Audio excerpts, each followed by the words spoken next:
নমস্কাৰ আপোনালোকে চাই আছে স্কাই নিউজ অসম আৰু মই বেদব্ৰত বৰাই আপোনালোক সকলোকে স্বাগতম জনাইছো।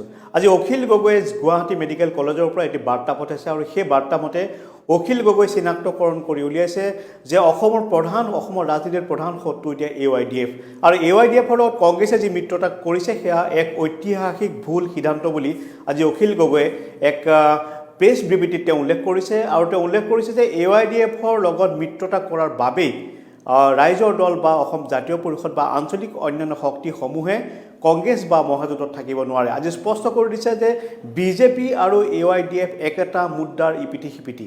এই কথা অখিল গগৈয়ে এক বিবৃতিযোগে আজি প্ৰকাশ কৰিছে আৰু তেওঁ কৈছে যে অখিল গগৈ আজি ষ্টেটমেণ্টত বিবৃতিটোত কৈছে যে যি সময়ত AYDF দুৰ্বল হৈ আহিছিলে সেই সময়ত সংখ্যালঘু ৰাইজেও AYDF অসমত নিঃশেষ হৈ যাব বুলি সন্দেহ প্ৰকাশ কৰিছিলে। তেনে সময়তে AYDFক সাৰ পানী যোগাইছে কংগ্ৰেছে আৰু AYDF শক্তিশালী হোৱা মানে বিজেপিকো শক্তিশালী কৰা হ'ব বুলি আজি অখিল গগৈয়ে উল্লেখ কৰিছে। তেওঁ কৈছে যে AYDFৰ লগত একেলগে যুঁজাৰ দি সিদ্ধান্ত লৈছে। সেই যুঁজৰ আদৰ্শগত যুঁজত এক আদৰ্শগত যুঁজ আৰু ইয়াত সাম্প্ৰদায়িক দল AYDF আৰু বিজেপিৰ মাজত কোনো পাৰ্থক্য নাই বুলি আজি অখিল গগৈয়ে উল্লেখ কৰিছে। অখিল গগৈ আজি অত্যন্ত গুৰুত্বপূৰ্ণ এক প্ৰেছ নোট বা বিবৃতি তেওঁ প্ৰকাশ কৰিছে। তেওঁ অসমৰ সাম্প্ৰতিক যি ৰাজনৈতিক পৰিস্থিতি তাক লৈ উদ্বিগ্নতা প্ৰকাশ কৰিছে আৰু বিজেপিক তেওঁ জাতিদ্ৰোহী বুলি উল্লেখ কৰাৰ লগতে AYDFকো বিজেপি লগত একেটা মুদ্ৰাৰ ইপিঠি সিপিঠি বুলি তেওঁ উল্লেখ কৰিছে আৰু তেওঁ কৈছে যে AYDFৰ লগত কংগ্ৰেছে মিত্ৰতা কৰাৰ দিনাই বা যিদিনা তেওঁ কংগ্ৰেছৰ নেতাসকলে গুৱাহাটী চিকিৎসা মহাবিদ্যালয়ত সাক্ষাৎ কৰিবলৈ গৈছিলে সেইদিনা তেওঁ প্ৰশ্ন কৰিছিলে ৰিপুণ বৰা ডাঙৰীয়াক যে কংগ্ৰেছৰ সভাপতি ৰিপুণ বৰাক তেওঁ প্ৰশ্ন কৰিছিলে যে আপোনালোকে AYDFৰ লগত মিত্ৰতা কৰাটো নিশ্চিত নেকি।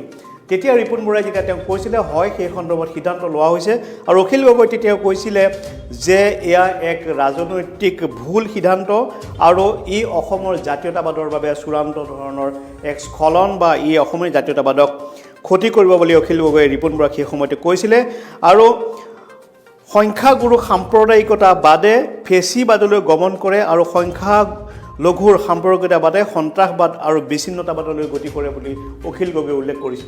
তেওঁ তথাপিতো কৈছে আশা এৰি দিব নালাগে, যদি AYDFৰ লগত মিত্ৰতা নাথাকে তেতিয়াহ'লে সকলো ৰাজনৈতিক দল একত্ৰিত হৈ বিজেপি বিৰোধী এক স্থিতি ল'ব লাগে বুলি তেওঁ উল্লেখ কৰিছে। আৰু অখিল গগৈৰ এক যি প্ৰেছ বিবৃতি এই প্ৰেছ বিজ্ঞপ্তিৰ পিছতেই আচলতে ৰাইজৰ দলৰ তৰফৰ পৰা এক সংবাদমেল অনুষ্ঠিত কৰা হৈছে আৰু ৰাইজৰ দলৰ তৰফৰ পৰা সংবাদমেলত ৰাইজৰ দলৰ কাৰ্যকৰী সভাপতি ভাস্কুদি শইকীয়াই অখিল গগৈৰ লগত সুৰ মিলাই একেখিনি কথাই তেওঁ কৈছে যে ৰাইজৰ দলে কংগ্ৰেছৰ লগত মিত্ৰতা আৰু কোনো ধৰণৰ সম্ভৱ নহয় আৰু বিজেপিৰ সমানে কংগ্ৰেছ সাম্প্ৰদায়িক বুলি উল্লেখ কৰিছে আৰু AYDFক বাদ দি পেলাই যদি মিত্ৰতা কৰে তেতিয়াহ'লে কিছু পৰিমাণে অন্যান্য দলসমূহ একত্ৰিত হ'ব বুলি উল্লেখ কৰিছে আৰু কৈছে যে AYDF আৰু বিজেপি একেটা মুদ্ৰাৰ ইপিঠি সিপিঠি। অখিল গগৈ আজি এক গুৰুত্বপূৰ্ণ তেওঁ আজিকে প্ৰেছ বিজ্ঞপ্তি প্ৰকাশ কৰিছে আৰু এই প্ৰেছ বিজ্ঞপ্তিটোত অখিল গগৈ কৈছে যে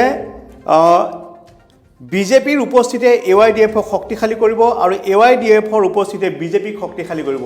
মূলত এইটোৱে কথা, AYDF আৰু বিজেপি একেটা মুদ্ৰাৰ ইপিঠি সিপিঠি আৰু যিহেতু AYDF ক্ৰমান্বয়ে দুৰ্বল হৈ পৰা এটা দল আছিলে আৰু AYDFক এতিয়া সাৰ পানী যোগাইছে কংগ্ৰেছে। অখিল গগৈয়ে আজি এক গুৰুত্বপূৰ্ণ অভিযোগ কৰিছে আৰু তেওঁ কৈছে যে AYDFৰ উপস্থিতিয়ে বিজেপিক শক্তিশালী কৰিব আৰু বিজেপিৰ উপস্থিতিয়ে AYDFক শক্তিশালী কৰিব। কিন্তু ভীতিগ্ৰস্ত হৈছে কংগ্ৰেছে এটা আদৰ্শগত যুঁজ দিয়াত সাম্প্ৰদায়িক দুটা দলৰ লগত একত্ৰিত হৈ পৰিছে। অত্যন্ত গুৰুত্বপূৰ্ণ কথা। অখিল গগৈ আজি গুৱাহাটী চিকিৎসা মহাবিদ্যালয়ৰ জেলৰ পৰা আবদ্ধ হৈ থকাৰ কোঠাৰ পৰা এটা প্ৰেছ বিজ্ঞপ্তি প্ৰকাশ কৰিছে। প্ৰেছ বিজ্ঞপ্তিত অখিল গগৈয়ে অসমৰ এতিয়া প্ৰধান দুটা শত্ৰু তেওঁ দেখুৱাই দিছে। এটা হ'ল বিজেপি ভাৰতীয় জনতা পাৰ্টি আৰু আনটো হ'ল AYDF। গতিকে কংগ্ৰেছৰ লগত যি মহাজোঁট AYDFে গ্ৰহণ কৰিছে সেয়া এক ৰাজনৈতিকভাৱে ভুল সিদ্ধান্ত বুলি অখিল গগৈয়ে উল্লেখ কৰিছে আৰু তেওঁ কৈছে যে বিজেপিক পৰাভূত কৰিবৰ বাবে সকলো ৰাজনৈতিক দল একত্ৰিত হ'ব লাগে আৰু AYDFৰ সম্পূৰ্ণৰূপে তেওঁলোকে বিৰোধিতা কৰিছে। তেওঁ প্ৰয়োজনত এই বুলিও কৈছে যে প্ৰয়োজন হ'লে মই নিৰ্বাচনত প্ৰতিদ্বন্দ্বিতা নকৰোঁ, কিন্তু বিজেপিক বিজয়ৰ পথ উলিয়াই নিদিব। বিৰোধী পক্ষই বিজেপিক পৰাভূত কৰাৰ ঐক্যবদ্ধ আৰু ফলপ্ৰসূ সিদ্ধান্ত ল'ব পৰা নাই বুলি অখিল গগৈয়ে আজি গুৰুতৰ অভিযোগ উত্থাপন কৰিছে। তেওঁ কৈছে যে বিৰোধী পক্ষই বিজেপিক পৰাভূত কৰাৰ ঐক্যবদ্ধ আৰু ফলপ্ৰসূ সিদ্ধান্ত ল'ব পৰা নাই। অখিল গগৈ এইবুলিও কৈছে যে প্ৰয়োজন হ'লে তেওঁ নিৰ্বাচনত প্ৰতিদ্বন্দ্বিতা নকৰে, কিন্তু বিজেপিক বিজয়ৰ পথ উলিয়াই দিব নালাগে। অসমত বিজেপিৰ বিৰুদ্ধে এজন বিৰোধী প্ৰাৰ্থী দিয়াৰ আহ্বান জনাইছে। অসমত বিজেপিৰ বিৰুদ্ধে মাত্ৰ এজন বিৰোধী প্ৰাৰ্থী দিয়াৰ আহ্বান জনাইছে অখিল গগৈয়ে। অখিল গগৈ নিজে নিৰ্বাচনত অৱতীৰ্ণ হ'ব খোজা নাই আৰু তেওঁ খালি কৈছে যে বিজেপিক পৰাভূত কৰিবৰ বাবে বিৰোধী পক্ষই মাত্ৰ এজন প্ৰাৰ্থী দিব লাগে সেইটো সমষ্টিত। AYDF আৰু বিজেপিক তেওঁ একেটা মুদ্ৰাৰ ইপিঠি সিপিঠি বুলি উল্লেখ কৰিছে আৰু অত্যন্ত গুৰুত্বপূৰ্ণ এক প্ৰেছ বিজ্ঞপ্তি প্ৰকাশ কৰিছে অখিল গগৈ আজি গুৱাহাটী চিকিৎসা মহাবিদ্যালয়ৰ তেওঁ যিটো কক্ষ তাৰ পৰা তেওঁ আবদ্ধ হৈ আছে, তাৰ পৰা তেওঁ এতিয়া অত্যন্ত গুৰুত্বপূৰ্ণ তেওঁ প্ৰেছ বিজ্ঞপ্তি প্ৰকাশ কৰিছে। তেওঁ এক পত্ৰখনত উল্লেখ কৰিছে যে বৰ্তমান বিৰোধী দলসমূহৰ মিত্ৰজোঁট, আঞ্চলিক মিত্ৰজোঁট আটাই সতেজভাৱে নতুনকৈ এবাৰ পুনৰ ভাবক। এতিয়াৰ যি ৰাজনৈতিক সমীকৰণ হৈছে সেই সমীকৰণে স্বেচ্ছাচাৰী জাতিদ্ৰোহী বিজেপিক মিত্ৰজোঁটক পৰাভূত কৰাটো মুঠেই সম্ভৱ নহয়। কংগ্ৰেছে কৈছে তেওঁলোকে বিজেপিক পৰাভূত কৰাটো বিচাৰে, বামপন্থী দলবোৰেও কৈছে তেওঁলোকে বিজেপিক পৰাভূত কৰাটো বিচাৰে, আঞ্চলিক দলসমূহেও কৈছে তেওঁলোকে বিজেপিক পৰাভূত কৰাটো বিচাৰে। অৰ্থাৎ তেওঁলোক আটাইৰে উমৈহতীয়া লক্ষ্য একেই, কিন্তু তেওঁলোকৰ কাৰোৰে আদৰ্শগত মিল নাই বুলি তেওঁ উল্লেখ কৰিছে।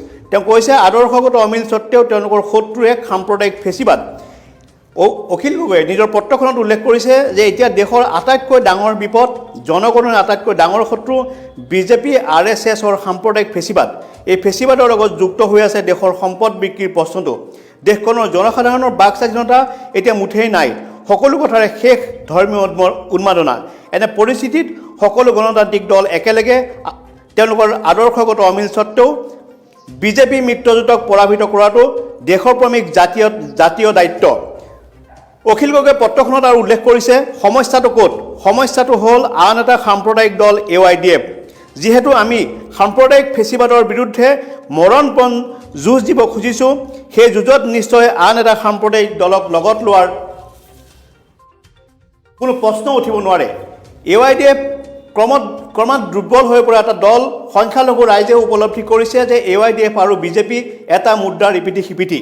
AYDFৰ উপস্থিতিয়ে বিজেপিক শক্তিশালী কৰে আৰু বিজেপিৰ উপস্থিতিয়ে AYDFক শক্তিশালী কৰে। অখিল গগৈয়ে লগতে লিখিছে, কিন্তু ভীতিগ্ৰস্ত কংগ্ৰেছে এটা আদৰ্শগত যুঁজ দিয়াতকৈ দুৰ্বল সাম্প্ৰদায়িক দল AYDFক লগত লৈ যুঁজাৰ বাবে সিদ্ধান্ত ল'লে, যাৰ বাবে আমি আঞ্চলিক দলসমূহ, জাতীয়তাবাদী দলসমূহে মহামিত্ৰজোঁটত অংশগ্ৰহণ কৰিব নোৱাৰোঁ।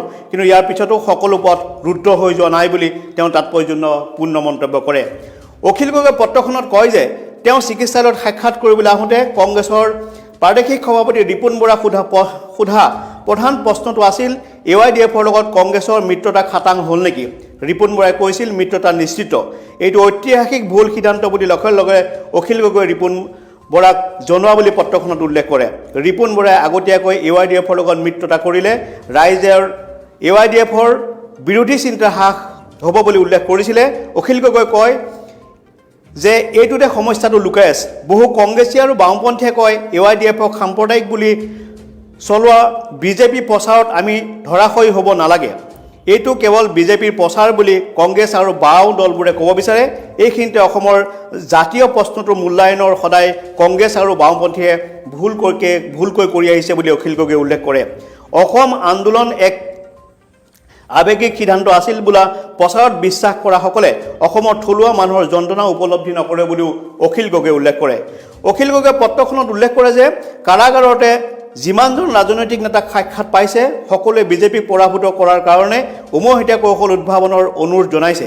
সেয়া ৰিপুণ বৰাই হওক, সেয়া অজিত কুমাৰ ভূঞাই হওক, সেয়া প্ৰদ্যুৎ বৰদলৈ হওক, সেয়া গৌৰৱ গগৈ হওক, সকলোকে বিজেপিকে পৰাভূত কৰাৰ লক্ষ্য এক হোৱা উচিত বুলি কৈছে। পত্ৰখনত অখিল গগৈ কয় সকলোৱে কথাবোৰ হয় ভৰ দিয়ে, কিন্তু সৰ্বশেষত কোনো ফলাফল নাহে।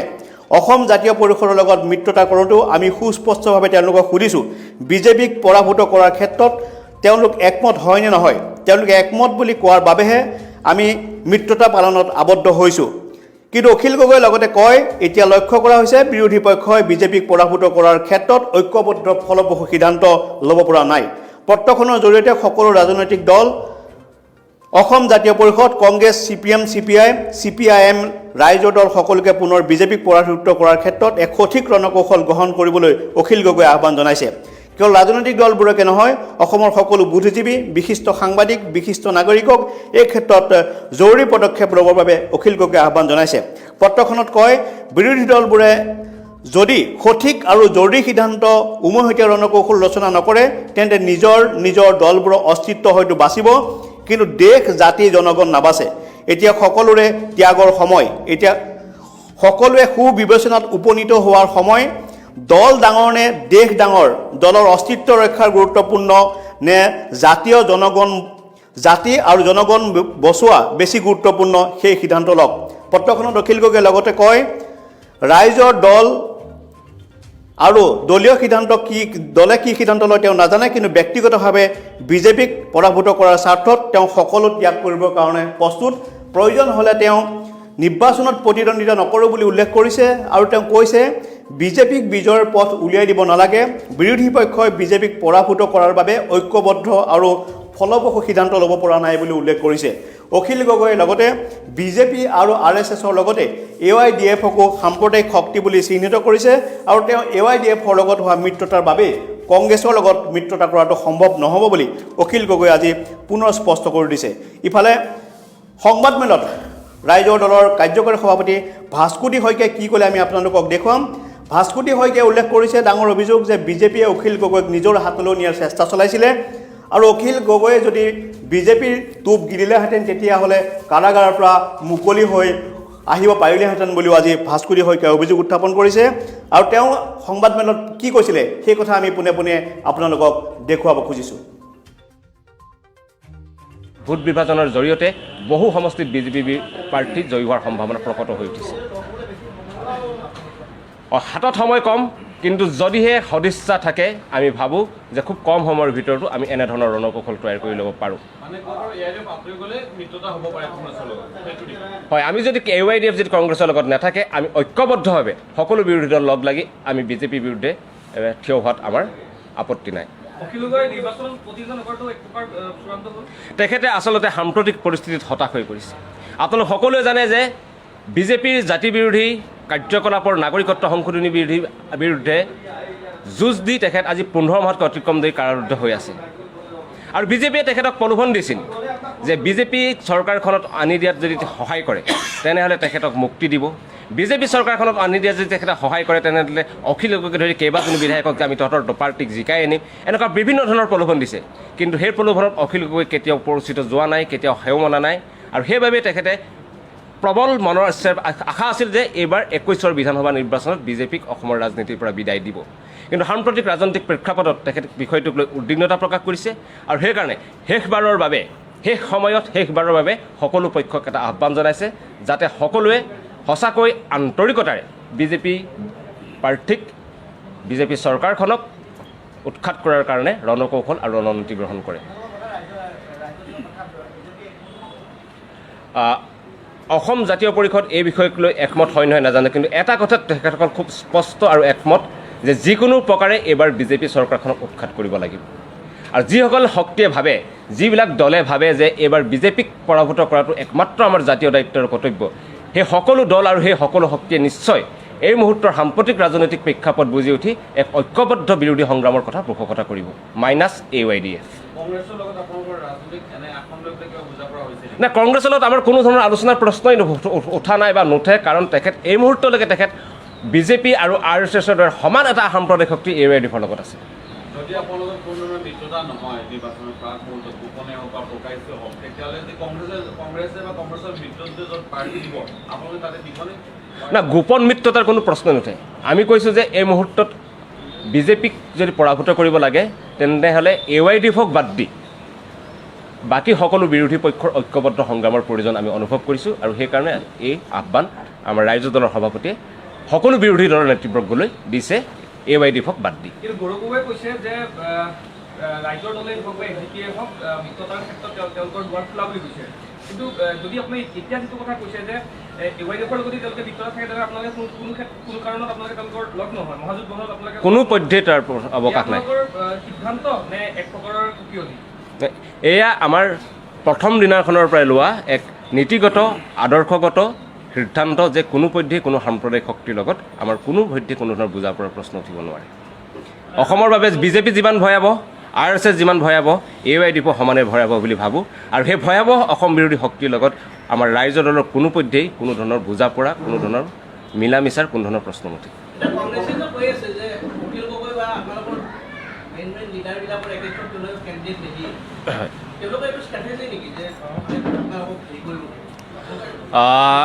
অখিল গগৈৰ বিৰুদ্ধে কংগ্ৰেছ দলে প্ৰাৰ্থী দিয়ে নে নিদিয়ে, আমি ভাবোঁ সেইটো কংগ্ৰেছ দলৰ এটা আভ্যন্তৰীণ বিষয়। সেই বিষয়টোত আমি মাত মতাটো অনুচিত। কেৱল আমি এটাই আহ্বান জনাইছে আজি অখিল গগৈ যে বিজেপিক যদি পৰাভূত কৰিব লাগে, সাম্প্ৰতিক যি প্ৰেক্ষাপট হৈ আছে সেই সাম্প্ৰতিক প্ৰেক্ষাপটত AYDFক বাদ দি আমি সকলো বিৰোধী পক্ষ একলগ হোৱাৰ প্ৰয়োজন, একেলগে যুঁজাৰ প্ৰয়োজন।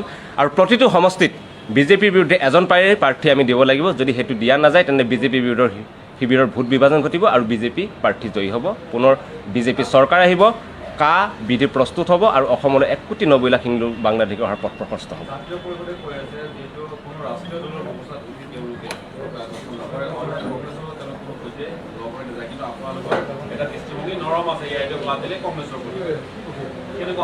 হয়, কাৰণ এয়া আমি সময়ৰ আহ্বান বুলি ভাবিছোঁ। আমিও ভাবোঁ যে ৰাষ্ট্ৰীয় শক্তিয়ে অসমক লুণ্ঠন কৰি আছে।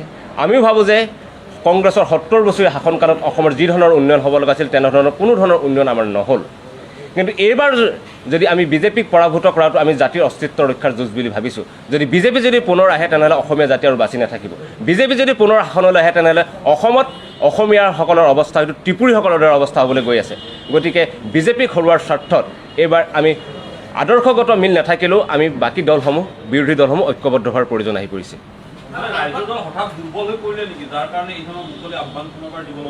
ৰাইজৰ দল আমি কোনো পধ্যে দুৰ্বল হোৱা নাই। আমি অতি আন্তৰিকতাৰে আৰু সদিচ্ছাৰে আমি আমাৰ ইচ্ছা প্ৰকাশ কৰিছোঁ যে বিজেপিক এইবাৰ পৰাভূত কৰিব লাগে।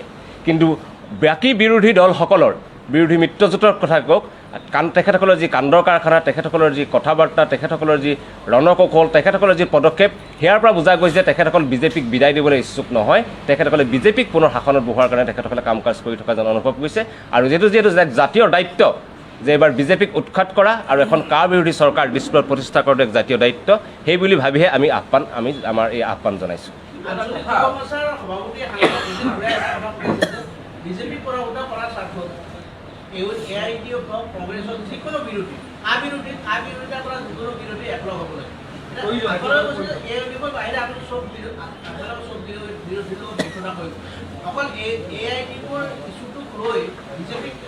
নহয়, প্ৰশ্নটো মই স্পষ্ট কৰিছোঁ, এয়া আমাৰ মৃত্যতাৰ কোনো ধৰণৰ প্ৰস্তাৱ নহয়। আমি ঐক্যবদ্ধভাৱে যুঁজাৰ এক ৰণকৌশল তৈয়াৰ কৰিবলৈ গৈছোঁ। আমি কোনোপধ্যেই কোনো কাৰোবাৰ লগত মিত্ৰজোঁটত যাম নাই। আমাৰ মিত্ৰতা ইতিমধ্যে অসম জাতীয় পৰিষদৰ লগত আনুষ্ঠানিকভাৱে হৈ গৈছে। গতিকে আমি অন্য শক্তিৰ লগত মিত্ৰতাৰ কথা কোৱা নাই। আমি কৈছোঁ যে আমি এনেকুৱা ধৰণৰ ৰণকৌশল তৈয়াৰ কৰিব লাগে যাতে আমি প্ৰতিটো সমষ্টিত বিজেপিৰ বিৰোধী এজন প্ৰাৰ্থীক আমি থিয় কৰাব পাৰোঁ। তেনেকুৱা ধৰণৰ ৰণকৌশলৰ কথা কৈছোঁ। আৰু AYDFক লগত লৈ কোনো পধ্যে এই যুঁজ সম্ভৱপৰ নহয়। এইটো নীতিগত আৰু আদৰ্শগতভাৱেও নহয় আৰু ৰণকৌশলগতভাৱেও নহয়, কোনো পধ্যে নহয়। আমি যদি AYDFক বাদ দিওঁ, আমি নিশ্চিত যে এইবাৰ আমি AYDFক বাদ দি যদি আমি বিজেপিক পৰাভূত কৰাৰ কাৰণে ৰণকৌশল তৈয়াৰ কৰোঁ তেনেহ'লে এইবাৰ দিছপুৰত এখন বিৰোধী চৰকাৰ, দিছপুৰত এখন অনা বিজেপি চৰকাৰ বহাটো প্ৰায় নিশ্চিত। দেখা গৈছে যে আপোনালোকে যিটো কথা কৈছে সেই সমীকৰণটো বাস্তৱিকতে অসমৰ বহু সমষ্টিত 1/3 সমষ্টিতেই দেখোন সম্ভৱ নহয়। আজিৰ তাৰিখত আপুনি চাওক, মঙলদৈ সমষ্টিটোত আপোনালোকৰ যিকেইজন মানুহ আছে তেওঁলোকে যদি কংগ্ৰেছ ছাপোৰ্ট কৰি দিয়ে, বিজেপি ওলাই গুচি যাব চিধাকে। কাৰণ কংগ্ৰেছৰ ছাপোৰ্ট কৰি দিয়াৰ লগে লগে ARDF আঁতৰি গ'লে ARDF যোৱা বছৰ পাইছে third highest, Congress second highest, difference মাত্ৰ 20,000 ভোট। যদি ARDF কংগ্ৰেছ চামিল হয়, কংগ্ৰেছৰ চিটটো পাই আছে, আপোনালোকৰ লগত চামিল হ'লেতো কংগ্ৰেছৰ চিটটো নাপায়। আমি আমাৰ লগত কাকো অহাৰ কথা কোৱা নাই আৰু আমি কাৰো অন্য কোনো শক্তিৰ লগত আমি যোৱাৰ কথা কোৱা নাই। আমি কৈছোঁ যে ৰণকৌশলটো সম্পূৰ্ণ এটা বেলেগ এটা বিষয় হ'ব পাৰে। আৰু প্ৰতিটো সমষ্টিত যদিও কথা কৈছোঁ, ধৰি লওক কোনোবা এটা সমষ্টিত বিজেপি প্ৰাৰ্থীক থিয় কৰাবৰ কাৰণে বেলেগ ধৰণৰ ৰণকৌশল থাকিবও পাৰে। যেনেকৈ আপুনি এটা সমষ্টিৰ কথা উল্লেখ কৰিছে, সেই সমষ্টিত যদি ৰণকৌশল সেই সমষ্টিটোত বিজেপিক পৰাভূত কৰিবৰ কাৰণে বিশেষ ধৰণৰ হয়তো ৰণকৌশল তৈয়াৰ কৰিব লগা হ'ব পাৰে। সমষ্টি বিশেষকৈ হয়তো বিশেষ ৰণকৌশল তৈয়াৰ কৰিব লগা হ'ব পাৰে। আৰু তেনেকুৱা ধৰণৰ ৰণকৌশল তৈয়াৰৰ জৰিয়তে আচলতে বিজেপিক পৰাভূত কৰাটো এই মুহূৰ্তত সম্ভৱপৰ বুলি আমি ভাবিছোঁ। কিন্তু গোটেই ৰণকৌশলৰ গোটেই চাৰ্কলটোত ক'ৰবাত AIDF-ৰ এখন হাত হ'লেও মেছেজ যাব লাগিব দেখোন, নহ'লে এইটো সম্ভৱ হ'ব জানো? আমি ভাবোঁ যে AYDF-ক বাদ দি আমি এই কথাটো সম্ভৱপৰ বুলি আমি ভাবোঁ। কাৰণ এটা কথা আপোনালোকে নিশ্চিত হৈ থাকক যে AYDF আৰু কংগ্ৰেছৰ মিত্ৰজোঁটৰ পিছত বা AYDF যি শক্তিৰ লগত থাকিব সেই শক্তিক কেতিয়াও উজনি অসমত, সেই শক্তিক কেতিয়াও উত্তৰ অসমত, সেই শক্তিক কেতিয়াও অসমৰ থলুৱা মানুহে, খিলঞ্জীয়া মানুহে কেতিয়াও সেই শক্তিৰ পক্ষত নাথাকে। উজনিত অকল আমি 126টা সমষ্টিক চিন্তা কৰিব লাগিব। নহয়, 126টা সমষ্টিৰ ক্ষেত্ৰতে কথা কৈছোঁ যে কোনো চিন্তা কৰি আপুনি মই সেইটো কথা কোৱা নাই যে কেতিয়াও অসমৰ থলুৱা মানুহ, খিলঞ্জীয়া মানুহ কোনোপধ্যেই AYDF-ৰ লগত থকা শক্তিৰ পক্ষত নকৰে। সেইটো মই বুজিছোঁ। আপোনালোকে আৰু থলুৱা আৰু খিলঞ্জীয়া মানুহৰ সমৰ্থন অবিহনে আপোনালোকে আদৰ্শগত কাৰণত ৰাইজৰ দল AJP যোনেই নহওক AIDF আঁতৰত থাকিব লাগিব, এইটো আদৰ্শ। কিন্তু প্ৰেক্টিকেল যদি আমি চাওঁ যে এটা সমষ্টিত যোৱা 16 ইলেকশ্যনত 73,000 পাইছে BJP-য়ে, 57 পাইছে কংগ্ৰেছে আৰু 38 পাইছে AIDF-এ। AIDF কংগ্ৰেছ যদি পৃথক নহ'লেহেঁতেন BJP ওলাই যাব নোৱাৰে। যোৱাবাৰ এইটো গেম খেলি BJP ওলাই গৈছে, এইবাৰ AIDF কংগ্ৰেছ একলগ হৈছে, গতিকে BJP এবাৰ সেইটো চিট নাপায়। গতিকে তেনেকুৱা ক্ষেত্ৰত যে BJP আৰু BJPক বাদ দি AIDF কংগ্ৰেছ লগ হ'লে তাত লাখৰ ওপৰত ভোট তেওঁলোকে ইউনাইটেড কৰিব পাৰে। তেনে ক্ষেত্ৰত কিয় কংগ্ৰেছে AIDF-ক এৰি আপোনালোক বা AJPৰ লগত আহিব বুলি আপোনালোকে অনুমান কৰিব? কংগ্ৰেছক আমি AJP বা ৰাইজৰ লগত আহিবৰ কাৰণে আমি এইটো কথা কোৱা নাই। আমি কৈছোঁ যে এনেকুৱা ধৰণৰ এক ৰণকৌশল তৈয়াৰ কৰিব লাগে যাতে আমি BJP প্ৰাৰ্থীক আমি পৰাভূত কৰিব পাৰোঁ। আৰু AYDF-ক লগত লৈ যিমান আসন পাব আৰু AYDF-ক লগত নল'লে আচলতে তাতকৈ বেছি আসন পাব, আৰু AYDF-ক লগত লৈ চৰকাৰ গঠন কৰিব নোৱাৰে। AYDF-ক বাদ দিহে আচলতে চৰকাৰ গঠন কৰাৰ এটা পৰিৱেশ আৰু পৰিস্থিতি আছে বুলি আজিৰ প্ৰেক্ষাপটত উপলব্ধি কৰিছোঁ। আৰু সেইকাৰণে আমি সকলো বিৰোধী প্ৰাৰ্থী দলক আমি এইটো আহ্বান জনাইছোঁ যাতে তেখেতসকলে যাতে এনেকুৱা এটা ৰণকৌশল গ্ৰহণ কৰে। চিট শ্বেয়াৰিং বুলিও নহ'বও পাৰে, তাৰ কাৰণে আচলতে সকলো দলৰ নেতৃত্ব, সকলো বিৰোধী দলৰ নেতৃত্ব আমি সকলো বহি লৈ এটা সিদ্ধান্ত গ্ৰহণ কৰিব লাগিব যে কেনেকৈ আমি এটা সঠিক ৰণকৌশল গ্ৰহণ কৰিব পাৰোঁ যাতে আমি BJP বিৰোধী প্ৰাৰ্থীক পৰাভূত কৰিব পাৰোঁ। আঞ্চলিক গণপৰিষদ নেতা অজিত ভূঞা আৰু কংগ্ৰেছৰ একাংশ নেতা আৰু AIDF-ৰ নেতাসকলেও সন্দেহ প্ৰকাশ কৰিছে ৰাইজৰ দলে যিহেতু বা অসম জাতীয় পৰিষদৰ নামনি অসমত প্ৰচাৰ চলাই আছে, তেওঁলোকে এটা সন্দেহ প্ৰকাশ কৰিছে আপোনালোকে এই প্ৰচাৰে BJPক সহায় কৰিব বুলি এটা অভিযোগ। নাই, আচলতে তেখেতসকলে আমাৰ এই ইনক্লুচিভ যিটো ৰাজনীতি, সেই ইনক্লুচিভ ৰাজনীতি তেখেতসকল শংকিত হৈছে। আমি অসমৰ সকলো ঠাইতে আমি সংগঠন কৰিছোঁ, সকলো ঠাইতে সভা সমিতি কৰিছোঁ, আৰু আমাৰ আপুনি যিখিনি ঠাইৰ কথা উল্লেখ কৰিছে তাত আমাৰ সভা সমিতিত কৰাৰ পিছত তেখেতসকলৰ ভৰিৰ তলৰ মাটি হেৰাই যাব বুলি শংকিত হৈ এইদৰে আমাক আচলতে তেখেতসকলে অভিযোগ দিব বিচাৰিছে। আৰু সেইকাৰণে আমি কৈছোঁ যে এতিয়া আমি বিৰোধী দলসমূহে ইটোৱে সিটোক অভিযোগ দি থকাৰ সময় নহয়। এতিয়া আমি বিৰোধী দলসমূহে একত্ৰিতভাৱে কেনেকৈ BJPক পৰাভূত কৰিব পাৰি তাৰ কাৰণে ৰণকৌশল যুগুত কৰাৰ সময়। আপোনালোকৰ দুৱাৰ পৰা মুকলি আছে, এতিয়াও মুকলি আছে বুলি সংবাদমেলত 7টা ৰাজনৈতিক দলৰ আমি সকলো 7টা ৰাজনৈতিক দললৈ এটাই আহ্বান জনাইছোঁ যাতে BJP প্ৰাৰ্থীক, BJP চৰকাৰখনক উৎখাত কৰিবৰ কাৰণে যেনেকুৱা ধৰণৰ ৰণকৌশল তৈয়াৰ হ'ব লাগিছিল, যেনেকুৱা ধৰণৰ প্ৰস্তুতি হ'ব লাগিছিল সেই ধৰণৰ হৈ থকা নাই। আৰু তাৰ কাৰণে কেনেকৈ কৰিব পাৰি তাৰ কাৰণে সঠিক ৰণকৌশল গ্ৰহণ কৰিবলৈ আমি সকলোকে আহ্বান জনাইছোঁ। আমি ভাবোঁ যে সদিচ্ছা থাকিলে এতিয়াও সময় আছে, খুব কম সময়ৰ ভিতৰত আমি এইখিনি কৰিব পাৰোঁ যদি আমি সঁচাকৈ এইবাৰ BJP চৰকাৰখনক উৎখাত কৰি এখন কা বিৰোধী চৰকাৰ দৃশ্যত প্ৰতিষ্ঠা কৰিব বিচাৰিছোঁ।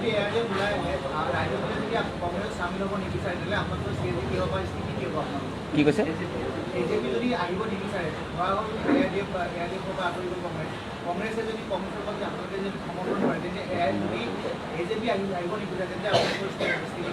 নহয়, আমি অসম জাতীয় পৰিষদ, ৰাইজৰ দল আৰু যিমানবিলাক বিৰোধী দল আছে সকলোকে একত্ৰিতভাৱে একলগ হৈ আচলতে এই ৰণকৌশল তৈয়াৰ কৰাৰ প্ৰয়োজন আছে বুলি ভাবোঁ।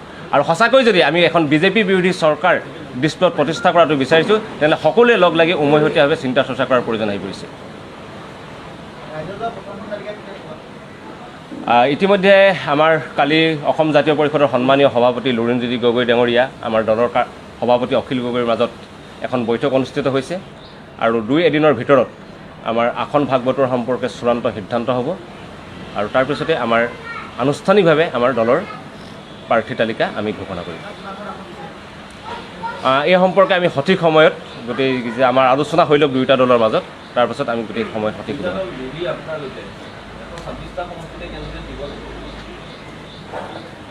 চাওক, এই মুহূৰ্তত আমি আহ্বান জনাইছোঁ যে কেনেকৈ BJP বিৰোধী বিজেপি চৰকাৰখন উৎখাত কৰিব পাৰি আৰু সাম্প্ৰতিক এই পৰিস্থিতিৰ প্ৰেক্ষাপটত আমি ভাবোঁ যে আমি সকলো দল লগ হৈ আচলতে ৰণকৌশল তৈয়াৰ কৰা উচিত গতিকে আমি এতিয়া 126টা সমষ্টিত আমি প্ৰাৰ্থী দিম নিদিম সেই সকলো কথা আচলতে পৰৱৰ্তী সময়ত কথাবিলাক চূড়ান্ত ৰূপ পাব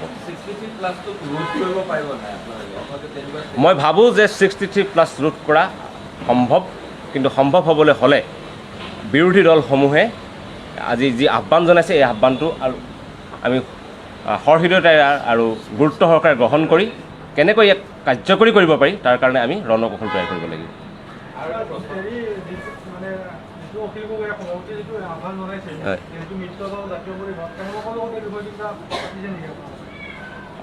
তেখেতসকলৰ লগত আমাৰ এটা বিষয়ত অতি স্পষ্টভাৱে পাতিছোঁ কালিও আলোচনা হৈছে যে আমাৰ প্ৰথম লক্ষ্য কি আমাৰ দুয়োটা দলে এটি সিদ্ধান্তত হৈছোঁ যে প্ৰথম লক্ষ্যটো হ'ল বিজেপিক 21ৰ নিৰ্বাচনত পৰাভূত কৰাটো আৰু তাৰ পৰৱৰ্তী সময়ত আমাৰ সিদ্ধান্ত হ'ব কেনেকৈ এই বিষয়ে কথা গ্ৰহণ কৰিব পাৰি যিহেতু বিজেপিক পৰাভূত কৰাটো আমাৰ দুয়োটা দলৰে প্ৰাথমিক লক্ষ্য সেই লক্ষ্যৰ ভিত্তিত ৰাইজৰ দলৰ সভাপতিগৰাকীয়ে অতি উদ্বিগ্নতাৰে এই পত্ৰখন লিখিছে আৰু আমাৰ দলেও গোটেই বিষয়টো বিবেচনা কৰিব লগা আছে অসম জাতীয় পৰিষদেও গোটেই বিষয়টো বিবেচনা কৰিব লগা আছে আৰু বাকী বিৰোধী দলসমূহ কথাটো বিবেচনা কৰি চাব লগা আছে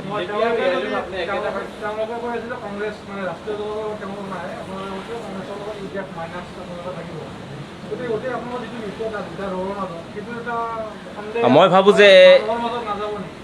যে আমি ভাবোঁ যে এই অখিল গগৈ যি প্ৰস্তাৱ যি আহ্বান জনাইছে এই আহ্বানৰ গভীৰতা উপলব্ধি কৰিলে কোনো এই প্ৰস্তাৱৰ বিৰোধিতা নকৰিব বুলি আমি ভাবোঁ কাৰণ অতি স্পষ্টভাৱে এই পত্ৰখনত উল্লেখ কৰি দিয়া হৈছে যে আদৰ্শগত মিল নথকা স্বত্তেও কেৱল বিজেপিক পৰাভূত কৰাৰ স্বাৰ্থত আমি ঐক্যবদ্ধভাৱে যুঁজ দিয়াৰ প্ৰয়োজন আহি পৰিছে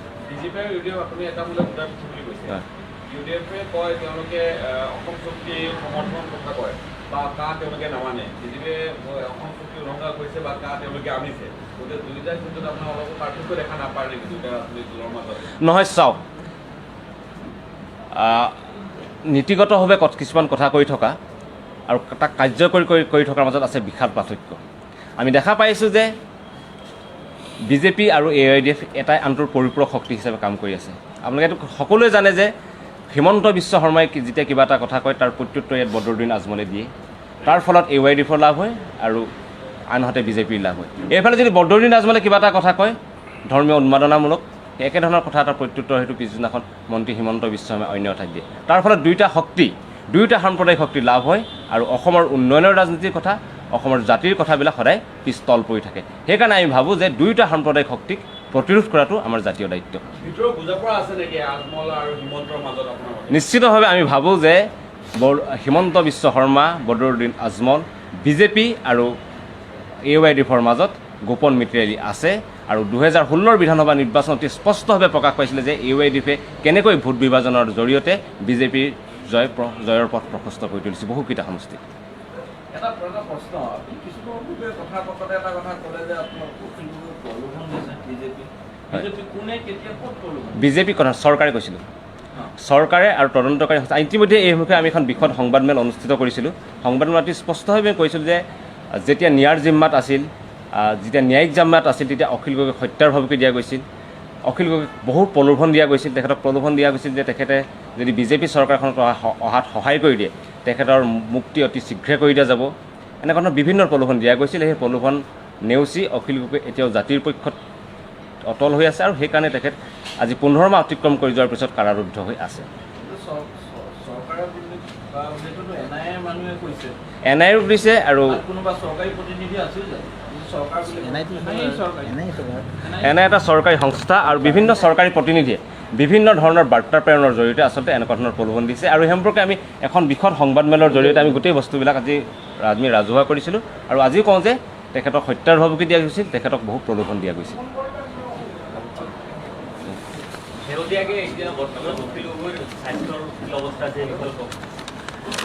অখিল গগৈ পিঠিৰ এটা বহুদিনীয়া অসুখ আছে যি অসুখ তেখেত জেলত থকাত অতি বেছি হৈছিল তেখেতটো ক'ভিড হৈছিলে এতিয়া ক'ভিড নিগেটিভ হ'ল কিন্তু তেখেতৰ সেই পিঠিৰ বিষ আৰু এক বিশেষ চৰ্ম ৰোগৰ দ্বাৰা তেখেত এতিয়া আক্ৰান্ত হৈ আছে আৰু তাৰ কাৰণে তেখেতৰ চিকিৎসা এতিয়াও চলি আছে